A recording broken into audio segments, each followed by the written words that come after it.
Hi students, நம்ம இன்றைக்கி என்ன பார்க்க போகிறோம்னா ஆப்ரேஷனல் ஆம்ப்ளிஃபையர். ஓகேவா? ஆப்ரேஷனல் ஆம்ப்ளிஃபையர்னால் இது வந்து ஒரு மேத்தமெட்டிக்கல் ஆப்ரேஷன் பண்ணும். அதாவது மேத்தமெட்டிக்கல் ஆப்ரேஷன்னா என்னென்னா ஆடு, டிவிஷன், மல்டிப்ளை, சப்ட்ராக்டு எல்லாம் பண்ணும். ஓகேவா? அடுத்தல இது வந்து மோஸ்ட்லி எந்த பின் நமக்கு எந்த நம்பர் ஆஃப் பின் யூஸ் ஆகுதுன்னா 741. ஓகேவா? அடுத்தல அதோட பேசிக் ஸ்ட்ரக்சர் பார்த்துக்கிடுங்க. இருக்குது பாருங்கள், இதுதான் ஆப்ரேஷனல் ஆம்ப்ளிஃபையர். இது வந்து 2 இன்புட் சைடு, இது அவுட்புட் சைடு. ஓகேவா? இது இன்புட் 1, இன்புட் 2 இன்புட் கொடுப்போம், ஒரு அவுட்புட் கிடைக்கும். இதுதான் ஆப்ரேஷனல் ஆம்ப்ளிஃபையர். சரி, ஆம்ப்ளிஃபையர் தான் இருக்குது. நம்ம எதுக்கு ஆப்ரேஷனல் ஆம்ப்ளிஃபையர் யூஸ் பண்ணுறோம்? ஆம்ப்ளிஃபையர்னாலே பொதுவாக என்ன பெர்ஃபார்மன்ஸ் பண்ணுது? பேசிக்கலி ஆம்ப்ளிஃபையர்னால் என்ன பண்ணுதுன்னா ஒரு ஸ்மால் லெவல் ஆஃப் சிக்னலை ஹை லெவல் ஆஃப் சிக்னலாக கன்வெர்ட் பண்ணி கொடுக்குது. இது வந்து ஒரு ஹை பெர்ஃபார்மன்ஸ் ஆப்ரேஷன் பண்ணுது.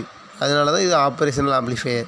ஓகேவா? இதில் டூ டைப்ஸ் ஆஃப் ஆம்ப்ளிஃபையர் இருக்குது.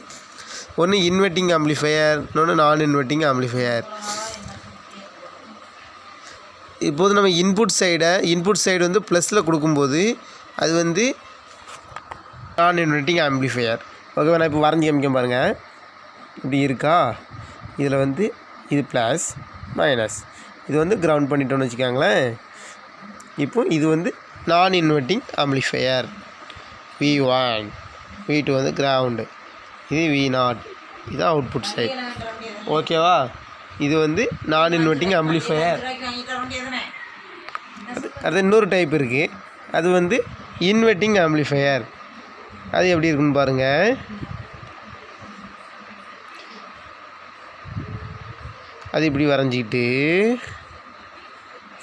இந்த பக்கம் இது வந்து மைனஸ், இது ப்ளஸ். அதாவது இன்புட் கொடுக்கறது வந்து நெகட்டிவில் கொடுத்தா அது இன்வெர்ட்டிங் ஆம்ப்ளிஃபையர். ஓகேவா? அடுத்தல இப்போ நான் இன்வெர்ட்டிங் ஆம்ப்ளிஃபையர், நான் இன்வெர்ட்டிங் ஆம்ப்ளிஃபையர்னு சொல்லுதீங்க. இன்வெர்ட்டிங் ஆம்ப்ளிஃபையருக்கும் நான் இன்வெர்ட்டிங் ஆம்ப்ளிஃபையருக்கும் என்ன டிஃப்ரென்ஸ் அப்படின்னு பார்த்தீங்கன்னா, இன்வெர்ட்டிங் ஆம்ப்ளிஃபையர் வந்து இன்புட் கொடுத்தா அது வந்து அவுட்புட் வர்றதுக்கு முன்னாடி 180 டிகிரி பேஸ் ஷிஃப்ட் ஆகிருக்கும். சரியா? இன்வெர்ட்டிங் ஆம்ப்ளிஃபையர்னால் என்ன? அதாவது நம்ம இன்புட்டு கொடுத்தா அது அவுட்புட்டுக்கு வர்றதுக்கு முன்னாடி 180 டிகிரி பேஸ் ஷிஃப்ட் ஆகி வரும். அதே நான் inverting amplifier without change in phase ஷிஃப்ட்டில் எந்த சேஞ்சும் இருக்காது. இதுதான் ஆப்ரேஷனல் ஆம்ப்ளிஃபையர். சரி, ஆப்ரேஷனல் ஆம்ப்ளிஃபையரை பற்றி தெளிவாக தெரிஞ்சிருப்பீங்க நம்புகிறேன். நெக்ஸ்ட் வீடியோவில் சந்திப்போம்.